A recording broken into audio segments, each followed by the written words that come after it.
Hey guys, how are you? What's up? My name is Maddy, for those of you who do not know me. I am a poet and a music journalist and a writer in general.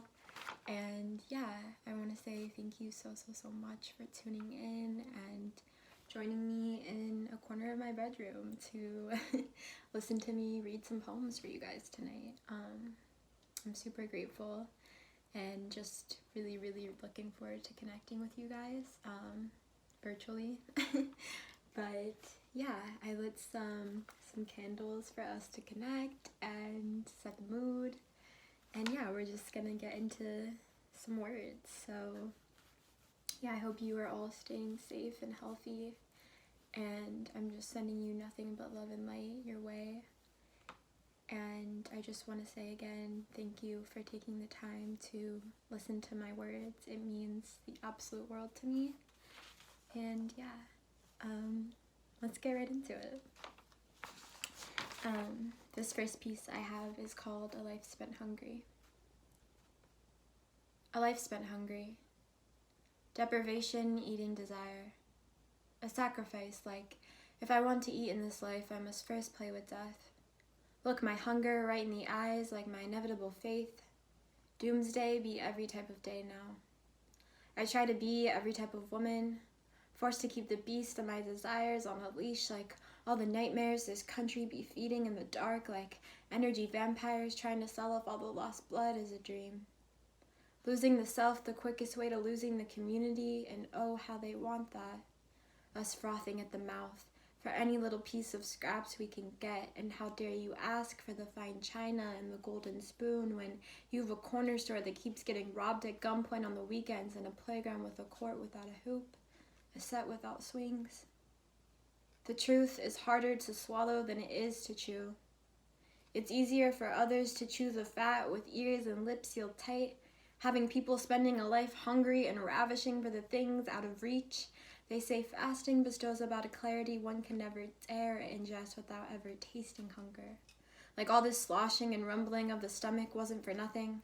I try to balance faith while swallowing the fact that the more I try to assign reasons to things that are just simply there, the longer we marinate in ignorance, the more starving we become. If you feed the vampire blood, it simply wants more, and how we know what happens when we give more to an open mouth, like feeding a slot machine dirty money.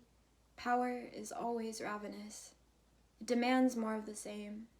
People will do inexplicable things in order to satisfy that screaming hunger. Others will walk miles and miles on nothing but an empty stomach and a dreamy mind, only to find they cannot dare silence something like the bitterness of inequity. The thing is, hunger is a necessity. It is the thing keeping all of us alive. It is that inexplicable hunger that makes us also face our own doom. Our bounty of food is met with the same worth as our humanity. You can have it, only if you're really hungry enough to get it.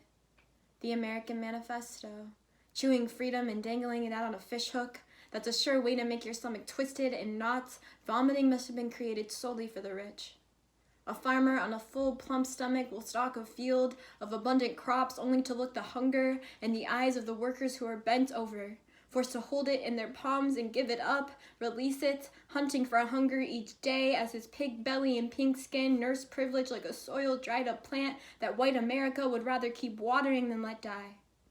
They want us to ignore the universality of food, shelter, and water and treat it like a woman's choice, like your worth is measured by how visible the hunger is in your bones, like that white flesh got the Whole Foods produce section blossoming under their veins, and the melanin got that 4 so their bones stay forever malnourished. They pray hunger keep creeping up. Listening to the hunger like blue butterflies fluttering and swaying and the trauma all deep in the ribs, I'm witnessing intuition take flight. We don't have a dying choice but to stay hungry. I am hungry for rebirth and power. I am hungry for healing. I am hungry for accountability. I have a craving for justice like a sweet cherry pie. All that red, white, and blue has to be devoured. Rather exchange it to taste that rainbow. Tell me, what does rebellion taste like to you? They mumbling about mercy, but the fear of those they keep hungry is what they really trying to mask. The face of hate refuses to remain concealed. A life of the rich would only cease to exist if others didn't live a life spent in eternal hunger. But I keep asking myself the same question every day, like, how can humanity stay hungry for dreams on an empty stomach? So yeah, that was the first piece. And yeah, we're just gonna get into this next piece, the final piece. It's called What It Feels Like to Kiss the Earth Underwater. Rebirth type woman, shape-shifting type woman, third eye, always sleepwalking when she talking type woman, straddles pain like a woman's thighs, no man, like I'm sure you thought. Everything a ritual type woman, everything a song, a dance, belly dance on top of my great-grandmother's antiques, try to bestow some of her strength onto me. These days I feel I need it all. Watch me sundance on this earth like what a woman gotta do to get a little light, protect my peace like I guard my very own female body, because the hips, I know for sure, are where God houses itself inside of me. The curve of the hip, something like the slope of a mountain, blessing my femininity like isn't this some holy water? Rain dance with my brown skin in the tub, seeing the humanity in the water, alligator skin glistening amongst the muck like couldn't you feel it coming? The ancestral trauma trickle, a heavy quiet storm, like how your mother used to cry on a quiet afternoon when no one was looking, like I was too afraid to look her misery in the eye, like we gotta look it in the eye. Tell my reflection in the mirror, I am not scared of you, no. We are all one big tiny storm, leaking and pouring onto the neighbors' crookedy roofs, listening to the rain like it's God. My bloodline's trauma turned into the ocean before my very eyes, like the woman of color in my family tree going spiritually extinct because the world keeps beating them down. That's a sinister type storm, all loud, knocking at your window. I can feel the world closing its shutters, locking their doors. The storm been taken off as of late. Not a lighthouse in sight. But I feel something when I dip my skin in the water. Watch how it comes out all shiny, like the halo of the new, like honey birthed by a bee, like throwing copper pennies down the wishing well. Renewal, the only thing keeping us from drowning. Rather go under than reach for a hand that isn't there. I do my mourning on sight, healing no easy magic.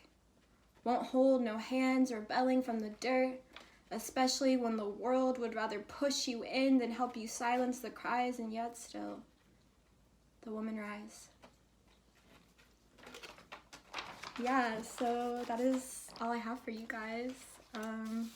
Again, I really, really hope you guys connected with those pieces and it made you feel something, and thank you so, so, so much for just listening. Thank you so much.